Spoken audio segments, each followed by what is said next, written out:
கடந்த 2 தினங்களாக அனைத்து இந்திய அண்ணா திராவிட முன்னேற்ற கழகத்தினுடைய பொதுச் செயலாளர் அவருடைய பரப்புரையில் அவர் பேசுகிற விஷயங்களை திரித்து அவதூறாக பொய்யுரையாக சித்தரித்து அவதூறு பரப்புகிறவர்கள் மீது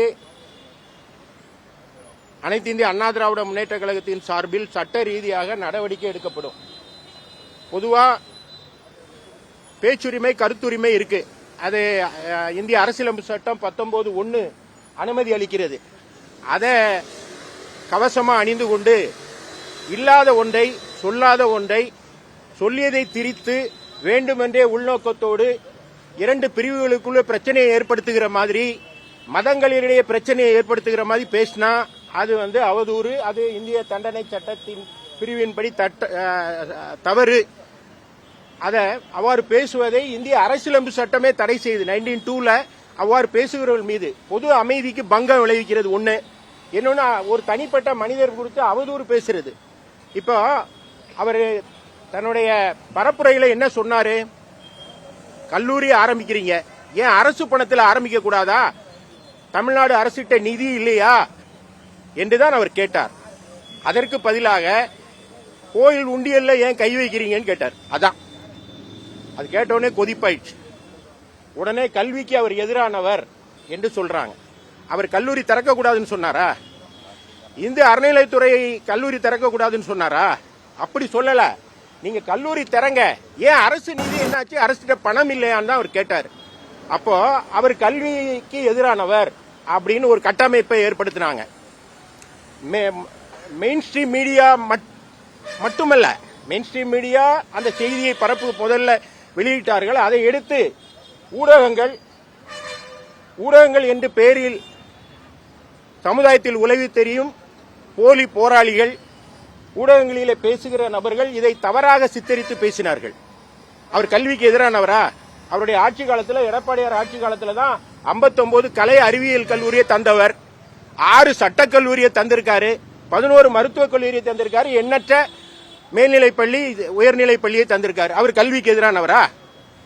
அவர் சொல்ல வந்தது என்னன்னா அரசு நிதி என்னாச்சு அதை அவர் கேட்கிறார்.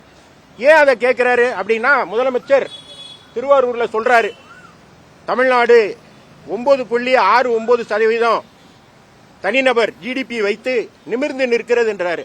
அவர் சொல்லி மறுநாள் தமிழ்நாடு அரசு போக்குவரத்து கழகங்கள் பஸ் எல்லாம் டோல்கேட்ல பிடிச்சு நிறுத்திட்டான்.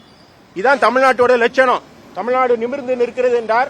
அங்க டோல்கேட்ல பஸ்ல போற கண்டக்டர் டிரைவரும் அரசு போக்குவரத்து தொழிலாளர்கள் டோல்கேட்ல தலை குனிஞ்சு நிற்கிறாங்க. அந்த நிதி எங்க போச்சு? தமிழ்நாட்டில் கிட்டத்தட்ட 5 லட்சம் கோடி கடன் வாங்கியிருக்காரு. அந்த பணம் எங்க போச்சு? அது மட்டும் இல்லாம வரி வருவாய் வருது, அது எங்க போச்சு? அது மட்டும் இல்லாம டாஸ்மாக் மூலம் வருவாய் வருது, அது எங்க போச்சு? இந்த பணம் பத்திரப்பதிவுல வர்ற பணம் எங்க போச்சு? இந்த பணத்தை வச்சு ஸ்கூல் ஆரம்பிக்க கூடாதா என்று கேட்கிற முகமாகத்தான் அவர் சொன்னார். உடனே அவர் இந்து அறநிலையத்துறை கல்லூரி ஆரம்பிக்கிறதுக்கு எதிராக இருக்காரு. அவர் பாஜகவின் ஊதுகுழலாக மாறிவிட்டார் அப்படின்னு பேசுறது அவதூறு. அவர் கேட்க வந்தது என்ன? நான் சொல்றேன், அவர் கேட்டது கரெக்ட். அவர் ஏன் உண்டியல்ல கை வைக்கிறீங்கன்னு கேட்கிறார். உண்டியல்ல கை வச்சதுக்கு தான் இவ்வளவு கொதிப்பு. அதை கேட்டாருன்னு கொதிப்பு. இதுக்கே இவ்வளவு கொதிச்சா நாளைக்கு அந்த திருக்கோயில்களில் உள்ள நகைகள் என்னாச்சுன்னு அவர் அடுத்து கேட்டாருன்னா எங்க போவீங்க? எப்படி பதில் சொல்வீங்க? அறநிலையத்துறை சட்டம் நான் அதுக்குள்ள ரொம்ப போக விரும்பல. ஆனா வழக்கறிஞருங்கிற முறையில் ஒரு விஷயத்த சொல்லணும்னு நினைக்கிறேன். என்ன அப்படின்னா, கிட்டத்தட்ட 9 கல்லூரிகள் இதுபோது அனுமதி கொடுத்திருந்தாங்க. அதுல 4 கல்லூரிகள் ஆரம்பிக்கப்பட்டு விட்டது. 5 கல்லூரிகளுக்கு உயர்நீதிமன்றம் தடை விதித்திருக்கு. உச்சநீதிமன்றத்துக்கு போனாங்க. உச்சநீதிமன்றம் என்ன அடிப்படையில் கொடுத்திருக்காங்கன்னா, இந்த 9 கல்லூரிகளையும் subject to outcome of final order தான் சொல்லியிருக்காங்க. அப்போ நீதிமன்றமும் அதை ஏற்றுக்கொள்ளவில்லை என்றுதான் ஆகிறது. எதற்காக அறநிலைத்துறை கல்வி ஆரம்பிக்கிறதுல பிரச்சனை இருக்கும்னு எங்க தலைவர் சொன்னார் அப்படின்னா, நேற்று சொன்னார், அறநிலைத்துறை சார்பில் கல்லூரி கட்டப்படுமானால் அந்த கல்லூரியுடைய நோக்கம் என்னவா இருக்கும்னு கேட்கிற அதிகாரம் சாதாரண அந்த உண்டியல்ல காசு போடுற பக்தருக்கு உண்டு. அப்ப அவர் என்ன சொல்லுவாரு? இந்து மதத்தை பத்தி கத்துக் கொடுங்கன்னு சொல்லிடுவாங்க. நாளைக்கு வேற்று மதத்தினரை அந்த பள்ளியில கல்லூரியில சேர்க்கக்கூடாதுன்னு சொல்ல முடியும். வேற்று மதத்தினரை ஆசிரியரா நியமிக்க கூடாதுன்னு சொல்ல முடியும். இதெல்லாம் மாணவர்களுக்கு பிரச்சனை தருகிற விஷயம். புதுசா பில்டிங் கட்ட முடியாது, நிதி இருக்காது. புதுசா படிப்பு வந்துகிட்டே இருக்கும். இப்ப இன்ஜினியரிங் காலேஜ் எடுத்துக்கிட்டீங்கன்னா ஏஐன்னு ஒரு புது படிப்பு வந்திருக்கு. காலேஜஸ்ல ஆர்ட்ஸ் காலேஜஸ்ல மியூசிக் தெரபின்னு ஒன்று வந்திருக்கு. இந்த மாதிரி பாடத்திட்டங்கள் வருகிற போது அதற்கான கட்டமைப்பை புதிதாக அமைக்கணும். கட்டமைப்பை உருவாக்குவதற்கு ஃபண்டு தேவை. அரசுனா உடனே கொடுக்க முடியும். ஆனா அறநிலைத்துறை அப்படின்னா திருப்பியும் உண்டியல்ல தான் கை வைக்கணும். எனவே அது வேண்டான்னு சொல்லி நல்ல எண்ணத்தோடு சொன்னதை இவ்வாறு திரித்து சொல்வது தவறு. அவ்வாறு சொல்லுகிறவர் மீது நடவடிக்கை எடுக்கப்படும். அனைத்து இந்திய அண்ணா திராவிட முன்னேற்ற கழகத்தின் சார்பில் நான் பத்திரிகையாளர்களுக்கு ஒன்று சொல்றேன். அதாவது கைட்லைன்ஸ் இருக்கு, பிரஸ் கவுன்சில் கைட்லைன்ஸ் இருக்கு. அதுல சொல்லியிருக்காங்க இது மாதிரி தவறா இருந்தால் ஒரு செய்தியை வெளியிடுறீங்க, பேசுறாரு, அது தவறா இருந்தா அதை நீங்களே திருத்திக்கணுங்கிறது பிரஸ் கவுன்சில் உள்ள கைட்லைன்ஸ். நான் மெயின் ஸ்ட்ரீம் மீடியாக்களுக்கும் வேண்டுகோள் வைக்கிறேன். இது போன்ற பொய்யான கட்டமைப்பு, பொய்யான தகவல்களை பரப்புகிற செய்தியை நீங்கள் வெளியிடக்கூடாது. அவர் இருந்தால் அதற்கு நீங்களும் உறுதுணையாக இருந்தீர்கள் என்றால் அந்த சட்டத்தின் பால் எடுக்கப்படுகிற நடவடிக்கை நீங்களும் உள்ளாக்கப்படுவீர்கள் என்பதையும் நான் தெரிவித்துக் கொள்கிறேன்.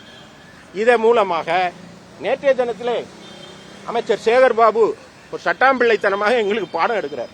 அப்படி கிடையாது. இதான் லீகல் பொசிஷன். இதான் அவருக்கு தெரிவித்துக் கொள்கிறேன். கோர்ட் ஆர்டர் இருக்கு.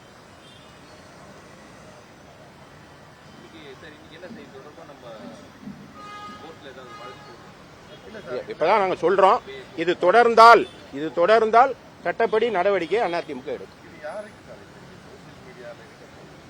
இல்ல பொதுவா இதை யார் சொன்னா, ஆரிஜினேட்டர் யாருன்னா முதலமைச்சர் தான்.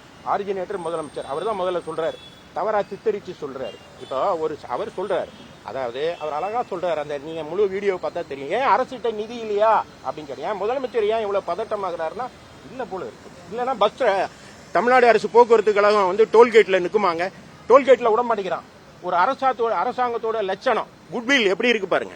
ஒரு அரசாங்கத்தோட குட்வில், திமுக அரசாங்கத்தோட குட்வில் நீங்க போய் பாத்தீங்கன்னா நாங்குநேரி டோல்கேட்ல நாறுது. 4 டோல்கேட்ல விடக்கூடாதுன்னு உயர்நீதிமன்றம் உத்தரவு போட்டிருக்கு.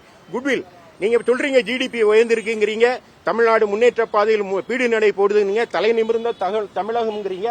ஆனா டோல்கேட்ல கண்டக்டரும் டிரைவரும் போக்குவரத்து தொழிலாளர் தலை குனிஞ்சு நிற்கிறாங்க. இதுதான் தமிழக அரசினுடைய தற்போதைய நிலை. வணக்கம்.